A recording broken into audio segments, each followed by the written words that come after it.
I'm very confident that Johor and Selangor will reach the quarterfinals. Selangor may have a bit of difficulty, but coming up against a weakened Tampines Rovers, there's always a chance of them sticking to the top 4, and especially with 2 or 3 World Cup bound players, which Johor unfortunately do not have. This is a big season for both Malaysian clubs.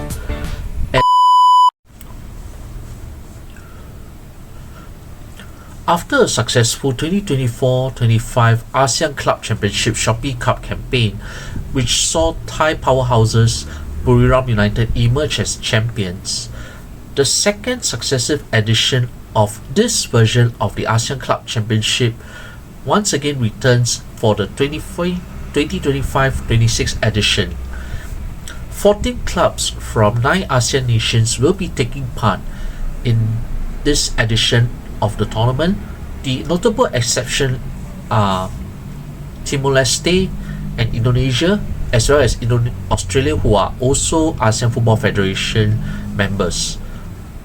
For Indonesia's case, which I'm going to talk about early on here, right now, is quite lamentable because of the ASEAN Football Federations, who are the main organizers of their club competition, refuse to allow Liga Indonesia to allow entries of the 3rd and 4th place teams after the Indonesia League cited as they say logistical difficulties in allowing the 2024-25 Liga 1 Indonesia champions and runners-up Persib Bandung and Dewa United respectively to compete in this edition. And they rejected the 3rd and 4th place applications because in this edition of the Shopee Cup, ASEAN Football Federation or AFF wants all the competing nations to send only the champions and runners-up. The main rationale for this is because they want to sharpen the profile of this regional competition as their next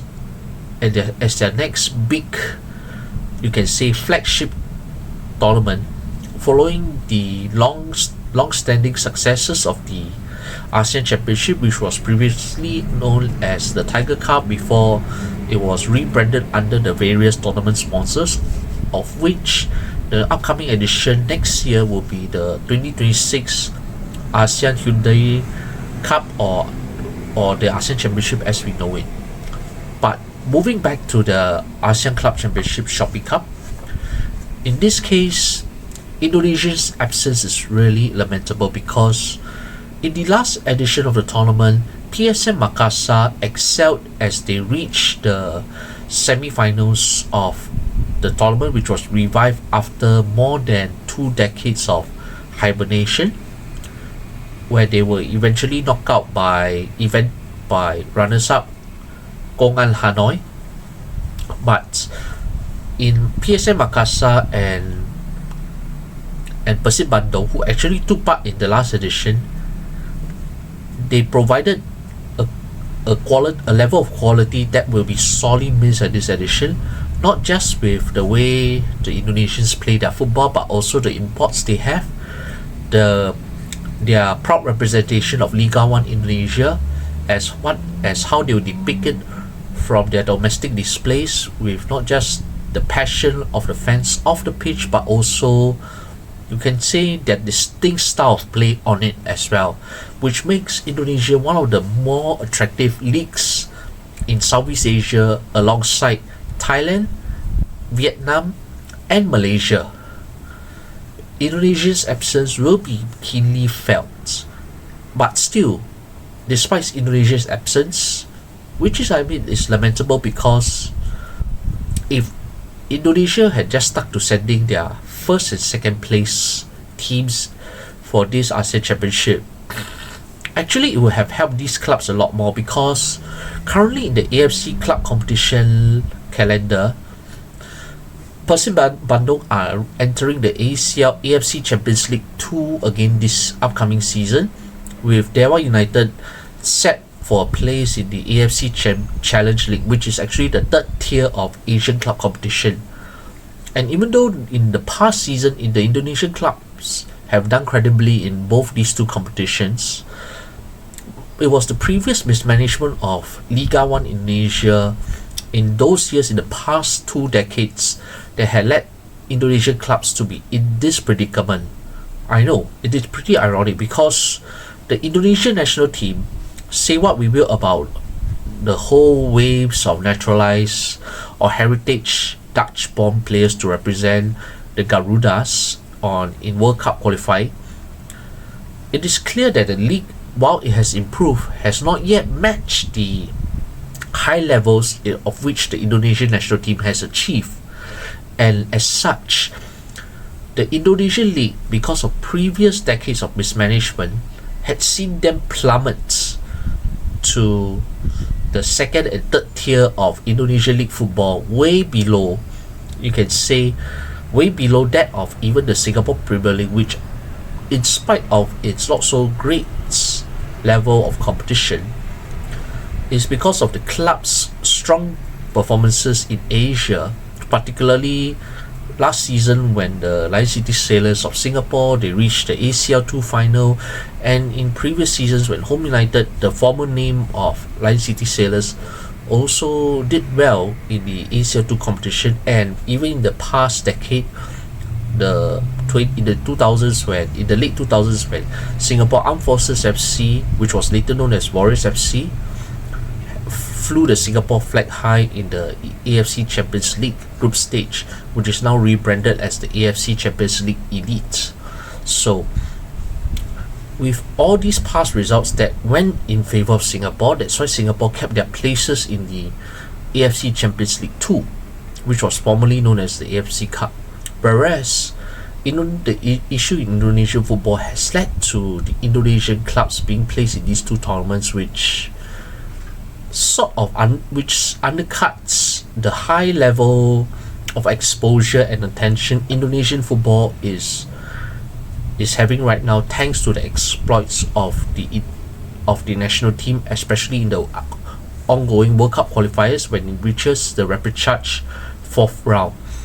So with all the Indonesians in place, the show still has to go on, as I mentioned earlier. So among the clubs which are participating, the 3 Thai clubs, defending champions Buriram, they are joined by BG Pathum United and Bangkok United. The Malaysians this time, instead of sending their 3rd and 4th place team, complied with AFF's requirements and sent champions Johor Darul Takzim and runners-up Selangor, both of whom skipped the last edition to concentrate on Asia, and I think in their fear of having too many fixtures crammed on their calendars. And next up, you still have the Vietnamese clubs Nam Dinh and Quang An Hanoi, who were last season's Shopee Cup runners-up. Then you got your Lion City Sailors and Hamptonese Rovers of Singapore, Priakanrich Sering of Cambodia, who reached the AFC Challenge League final last season. They are in the group stage automatically for the first time, having qualified for the group stage last season through the playoffs.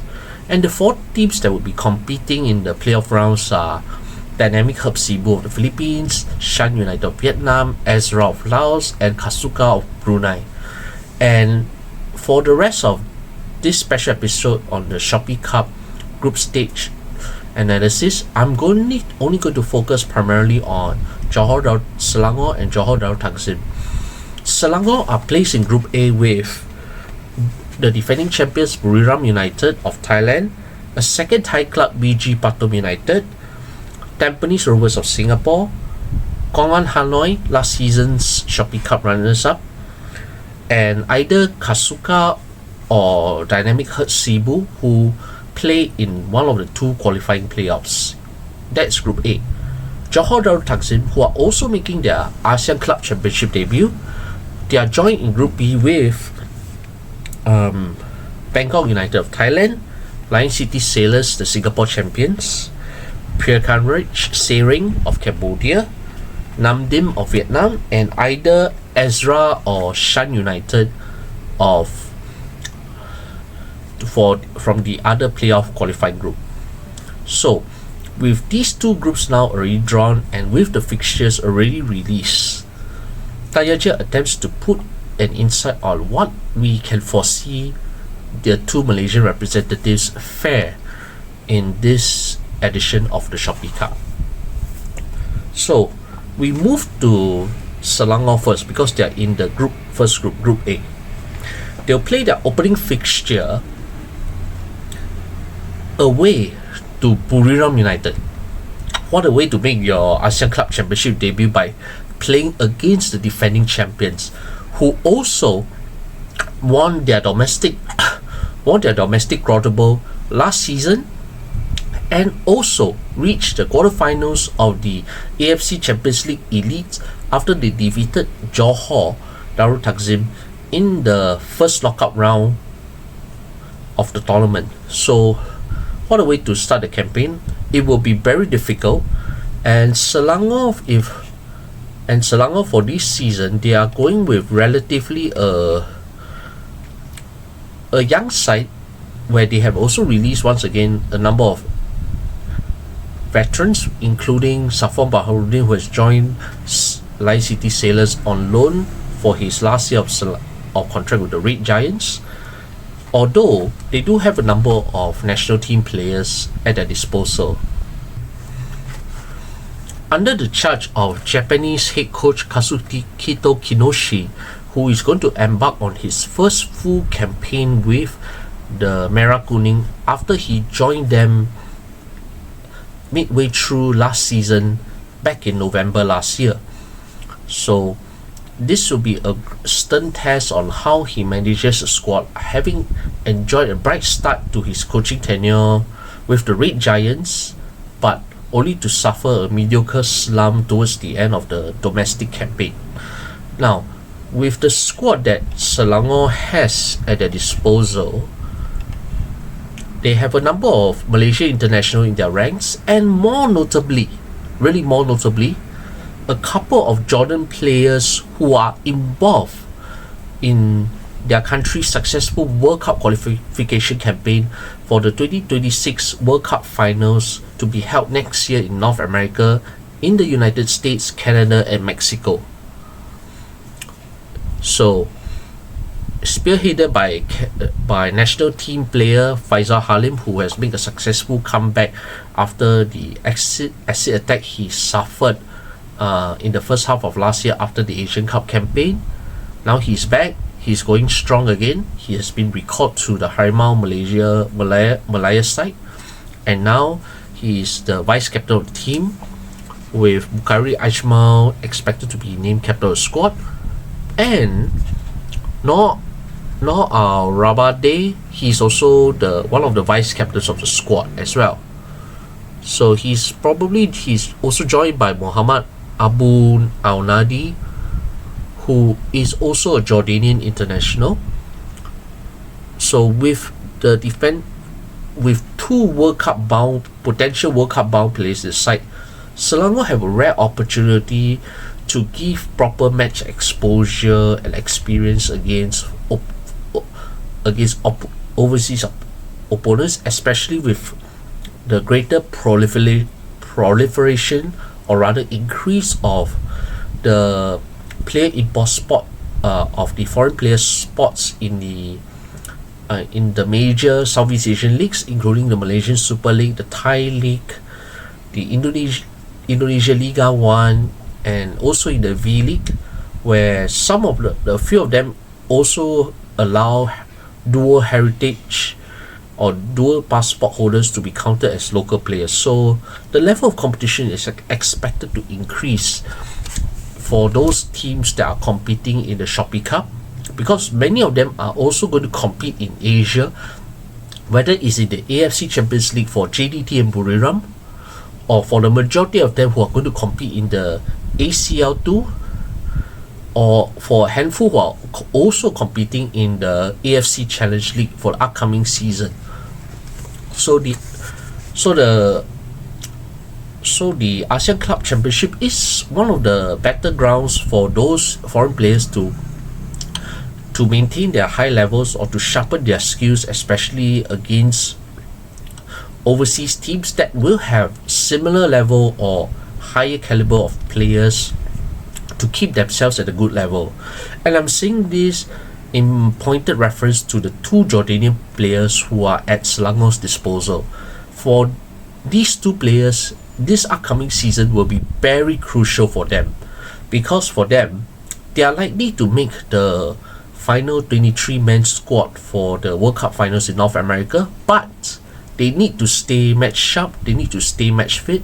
Malaysia Super League will give them the bare minimum, and as well as the domestic cup competitions in the Malaysia FA Cup and also the Malaysia Cup. So the ACL2 and the ASEAN Club Championship Shopee Cup are the two main avenues where, in particular, the two Jordanian players are expected to perform at a good level to prove themselves that they are more than capable of not just being on the plane to North America next year, but also to show themselves that they can be depended upon on big game situations against foreign opponents, especially in the group stage where they are up against two Thai clubs, where their opening game is against Buriram United away at the Thunder Castle Stadium, or rather the Chang Arena, which is not going to be an easy venue for any club to play in. Just ask Kuala Lumpur City last season, where they went to Buriram United and they lost despite putting in a heroic display there. Or even Lion City Sailors, who had also played at the Chang Arena before, previously in the AFC Champions League group stage match a few years ago. So playing in this arena is not for the faint-hearted, especially when Buriram are playing at home with their tens of thousands of passionate fans backing their team at will, and with a high depth quality squad where Nguyen Chichop, the club owner, and the coach, whoever it is, will have an assembly of solid players, locals and imports at their disposal.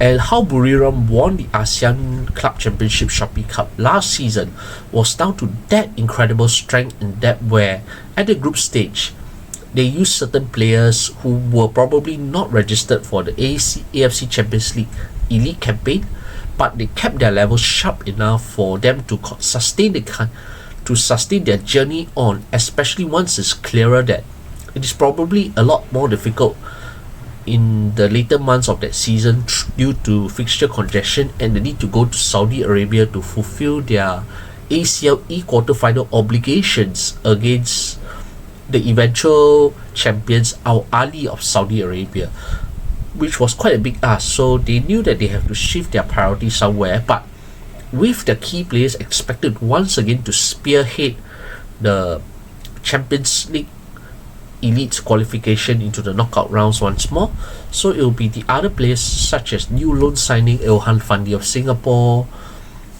and a few others who are not likely to feature as much in the ACLE to feature more prominently in the Shopee Cup.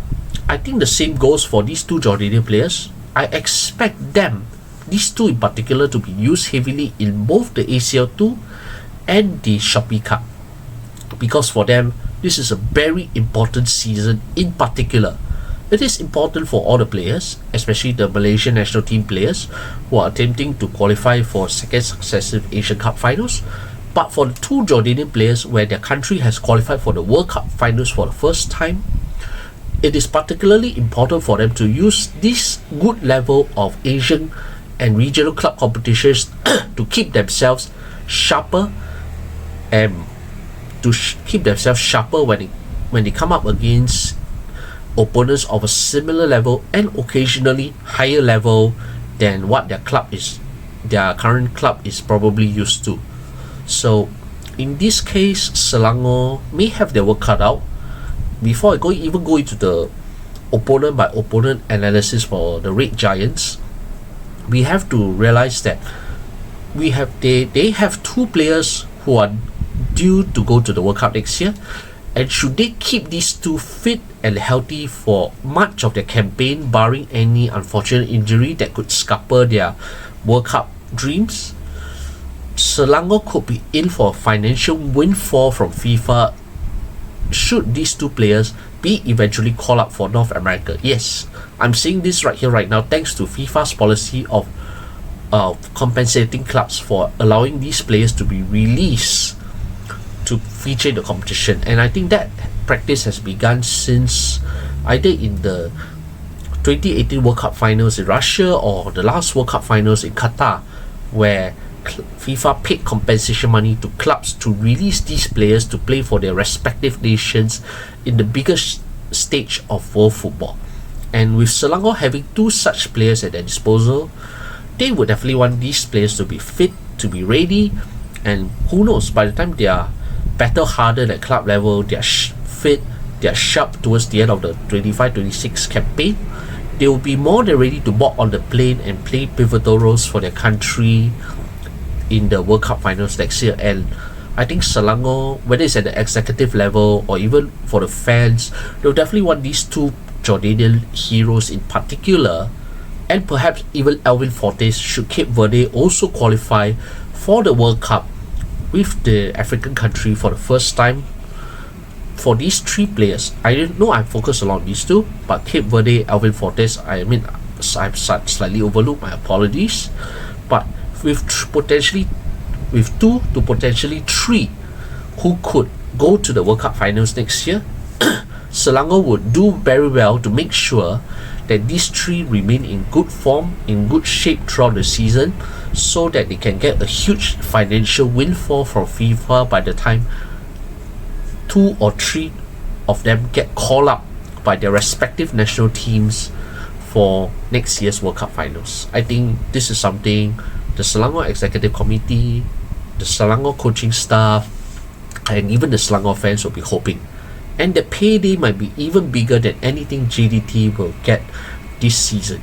Yes, my apologies, Johor, but Selangor do have already two World Cup bound, potentially a third one. So it's a big year for Selangor.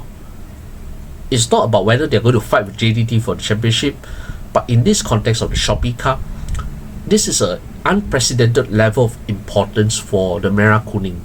It is possibly a chance for them to show that they are the reawakened giants of not just Malaysian football but also Southeast Asia as well. So enough of quite a bit of talk about the World Cup bound of Selangor and all that. I will go into the opponents they are facing in the group stage. Buriram United, I've already mentioned, it's going to be a tough opening game. I'm not expecting any 3 points, but going home with 1 point will be as good as a win. Tampines Rovers on the 24th of September. Well, this is the one club in among their group opponents whom they have previous history in Asia, where they match each other, where Selangor and Tampines have faced each other 6 times in the AFC Cup, where Selangor won 2 and drew 1 and lost 3, including all 3 in the last 2 matches in the 2016 AFC Cup ASEAN Zone Group Stage, where they lost to Tampines home and away by a 0-1. Yes, that was how not so good Selangor were against Tampines. But with the Singapore Premier League runners-up, Tampines weakened by the departure of their head coach Gavin Lee, who is strongly rumoured to actually be the new Singapore national head coach. Yes, he's not going to be a mere stand-in. I'm going to say this up front. There are strong rumours that he could actually be the real head coach for good for the Singapore national team.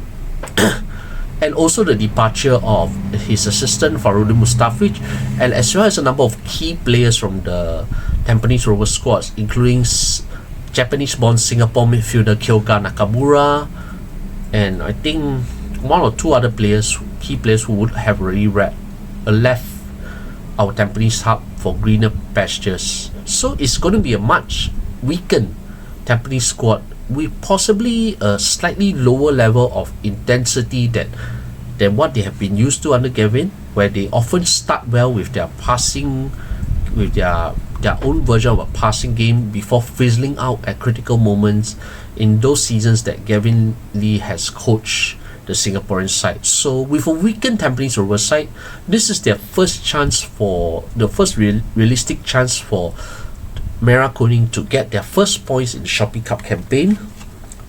Then the next game on the 3rd of December, where it's either Katsuka or Dynamic Herb. This is a must-win game for the Malaysian Super League runners-up.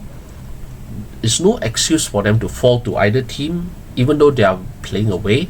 Whether it's against Katsuka, who now make up of primarily the alumni of Malaysian Super League, Malaysian Super League side DPMM FC, or Dynamic Herb Cebu, who are also making their first appearance in the ASEAN Club Championship.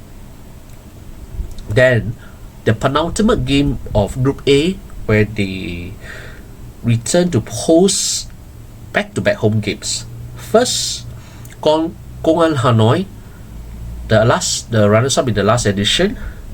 It's going to be quite difficult. If their league position, if they do not secure wins against Tampines or either Katsuka or Dynamic Herb, they are in for rather precarious time, even though they are at home against Công An Hà Nội. And on the 4th of February, the heavy doubleheader, BG Pathum United, also at home. Also another tough game. And also from Thailand. It is going to be quite tough for Selangor. So, the two games they have this season against Tampines Rovers and either Katsuka or Dynamic Herb Cebu, these two are must-win games for them to at least finish in the top 4 to proceed into the knockout rounds. By the way, for this edition of the Shopee Cup, they have now inserted a new stage where the top 4, instead of the top 2 of each group, is now the top 4 in each group that goes on to the quarterfinals. So with only two spots for elimination, that means Selangor have to do well to secure at least 2 wins and perhaps a point from one of their remaining opponents to get the top 4 spot. It will be challenging, but it's possible. Now, moving on to JDT. JDT, 11-time Malaysian Super League champions, third quadruple domestic sweep, and their second AFC Champions League Elite knockout round appearance last season before losing to Buriram on aggregate. Now they come back stronger, they come back hungrier under a new coach, Cisco Munoz, who has previously played in the English Premier League and also coached in the English Championship Watford. He's their new coach ahead of the upcoming season, and they are now currently in Spain for their pre-season training camp, where in their more recent results they have recently held now English League One side Cardiff City to a 2-2 draw after going from 2 goals down at halftime. So far so good, and they have even reinforced a number of new signings, including 4 new Malaysia players into their squad. John Irazabal in defense, Hector Havel in midfield, Jao Figueiredo in up front, and also Nacho Mendes, also another midfielder who has recently declared his international allegiance to Malaysia. He's joined them recently, so they have strengthened the departments, and they have also let go of a number of veteran players and foreign players who are not up to the mark despite another successful domestic campaign. So it's quite clear that JDT are wanting to build with a relatively younger squad and also a squad with greater depth in all areas to compete in not just the domestic competitions they have on offer, but also to attempt to challenge Buriram as the kingpins of Southeast Asia. Having come so close but yet so far in the battle of the 2 big Southeast Asian teams in the round of 16 of the AFC Champions League Elites last season, Johor want to go one step further. They have yet to ever reach a quarter-final in their Asian club competition history. The closest they came was in 2022, where they lost 0-5 to Urawa Red Diamonds in the round 16, and last season where they lost to Buriram 0-1 on aggregate. This time they want to achieve in a good high position and also depending on the fate of their league stage draw, progress to the quarterfinals where they want to go to Saudi Arabia for the final few rounds for the quarterfinals, semi-finals and finals, which will be held there for the second successive year in 2026. So, without much further ado on what Johor are going to be like ahead of the new season, let Indonesia has a quick preview on the opponents they are facing in Group B of the Shopee Cup. Their first game on 21st of August, it's a very big one. The Battle of the Causeway Club Champions, the champions of Malaysia against the Singapore Premier League champions, both of whom have been dominant in last season's domestic competitions, both of whom have shown that they can make it far in Asia. Lion City Sailors reaching the ACL2 final last year, the first ever time a Singaporean club has reached at this level of the competition, and retaining many of their foreigners and locals who have helped them achieve this status to have reached this milestone for Singapore football. On paper, it looks to be a keen contest, but given Johor's level in recent years, which is frighteningly quite high, to the point that no other domestic rival could match that level, are Sailors able to close that gap better than what Selangor did in the Malaysian Super League? That could be a big ask, because even though this will be the first competitive meeting between Johor Darul Takzim and Lion City Sailors, previous friendly matches between these two sides have resulted in lopsided wins for Johor Darul Takzim. And I suspect for the opening game, Group B game in the Shopee Cup on 21st of August, it's going to be the same as well. So I expect a win for Johor. Will they feel their strongest 11 at this first game of the season? Most likely, because they have not yet started their AFC Champions League Elites campaign yet. The draw for the Asian club competitions will only be known in August. Yes, quite late, after the preliminary rounds have been played. So this is the first test where they can get their new signings to see how they fare against the Sailors, who have also added a few new fresh faces, particularly their new imports into their side. So this is going to be a fascinating battle, but I foresee JDT collecting their first 3 points in their opening Group B game, and it will be followed by another home game at Sultan Ibrahim Stadium, this time against Bangkok United on 25th of September. Thai clubs have always been, you can say to a certain extent, an albatross. If you are talking about the big clubs like Buriram United, Bangkok Glass, or BG Patum United, Bangkok United, this is probably an obstacle for JDT who have yet to fully overcome, unless their opponents are like previously, like Ratchaburi, Myeongpo, who are relatively easier to defeat, or even against one or two clubs that are not at the level that they are usually capable of. So BG Patum United, they did defeat them in the 23-24 AFC Champions League campaign, so it's possible for JDT now to at least match the level of the Thai clubs, but no overwhelming superiority yet because of Buriram United. So Bangkok United will be yet another tough test. Can they pull this off? Possible. But could this be where they stumble? Probably as well. Will they feel their first 11 by then, their strongest 11 by then against Bangkok United? Hard to say.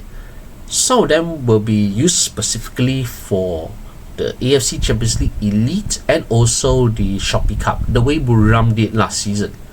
So for JDT, they might try the same thing. Will it be enough against Bangkok? Hard, really, as I mentioned just now, hard to say. Really very hard to say.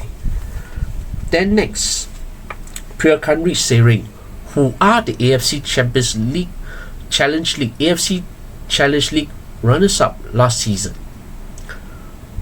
This is on paper a mismatch, their first away game of the Shopee Cup campaign, and even though they are playing away, I actually expect a comfortable 3 points, whoever Johor field. By then, some of the players will need some match sharpness, whether both local and imports who are not involved in a few competitions. This could be an ideal chance.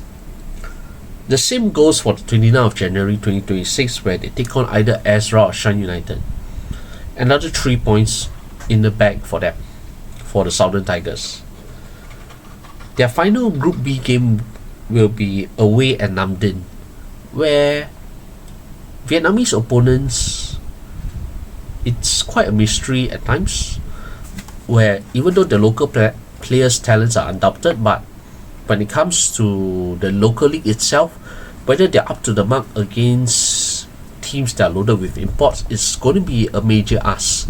Even though even the Vietnamese government got involved by changing a policy that has now paved the way for foreign-born players with Vietnamese ancestry to be called up into the national team in the near future just by obtaining a Vietnamese passport. Yes, very radical move. A move that not even some countries have considered at all.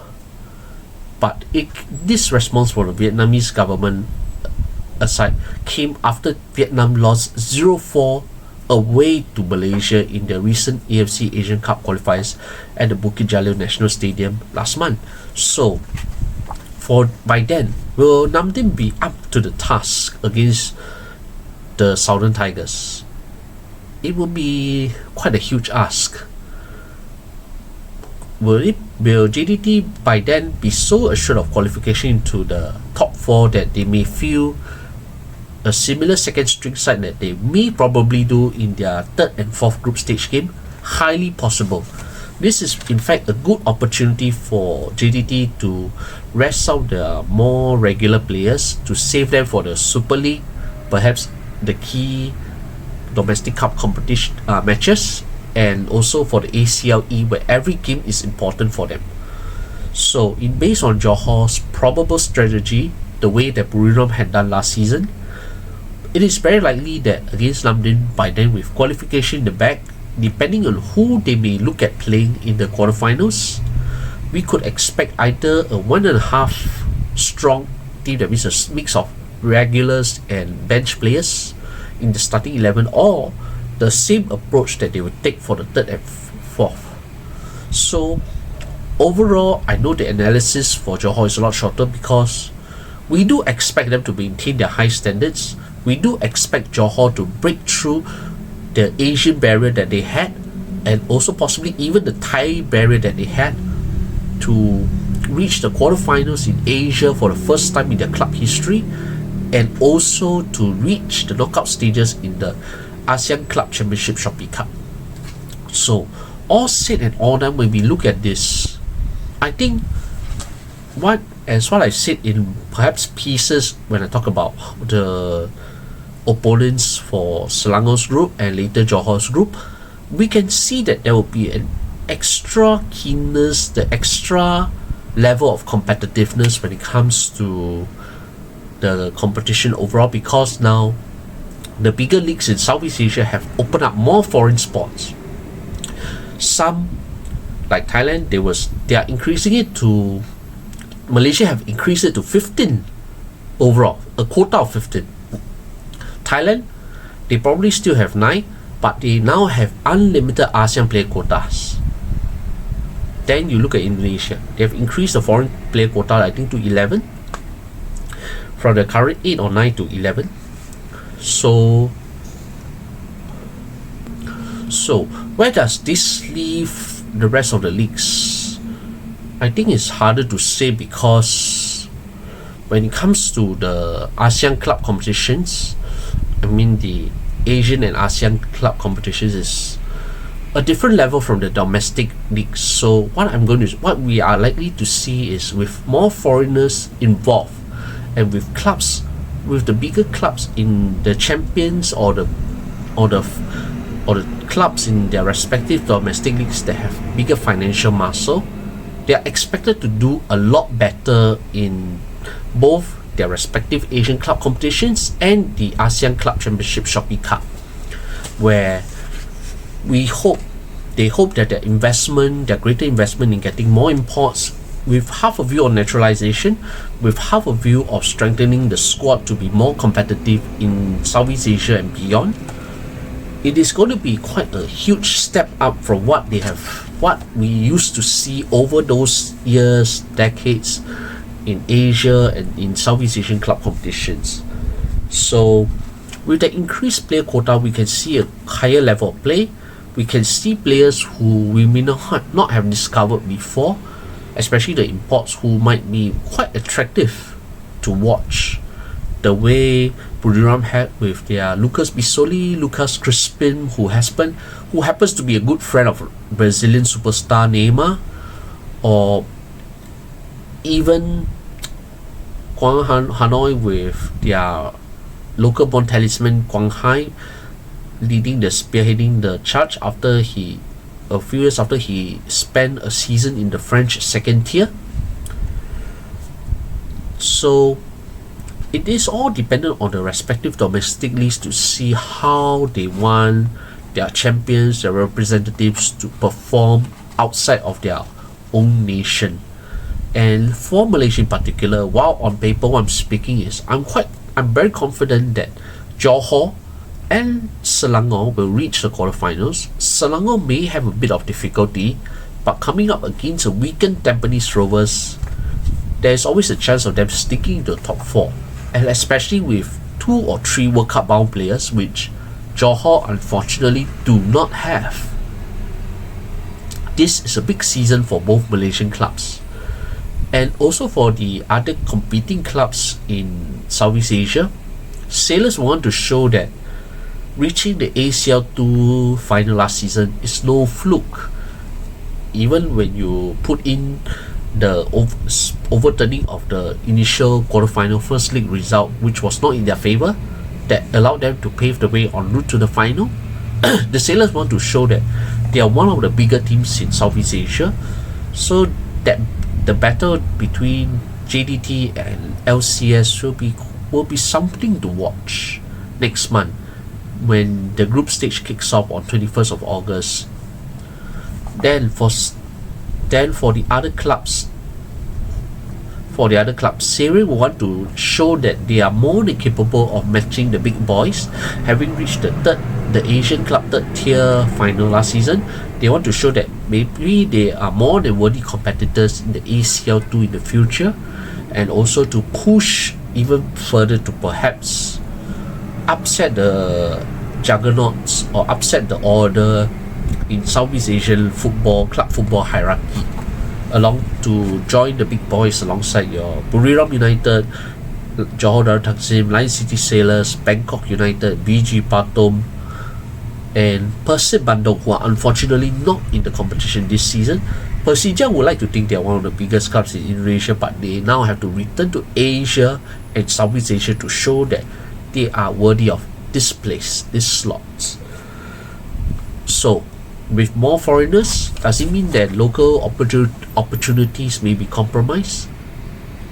For the bigger nations, for the bigger clubs in Southeast Asia, it might be also an opportunity for them to allow some of the local players who have not been playing at a domestic league or Asian club competition to be thrown into the fray, to get game time experience, to clock the minutes, so that they can remain match fit, to be match sharp when they are called upon later in the season, especially when injuries and suspensions begin to pile up in what is expected to be another long campaign for Southeast Asian leagues all over.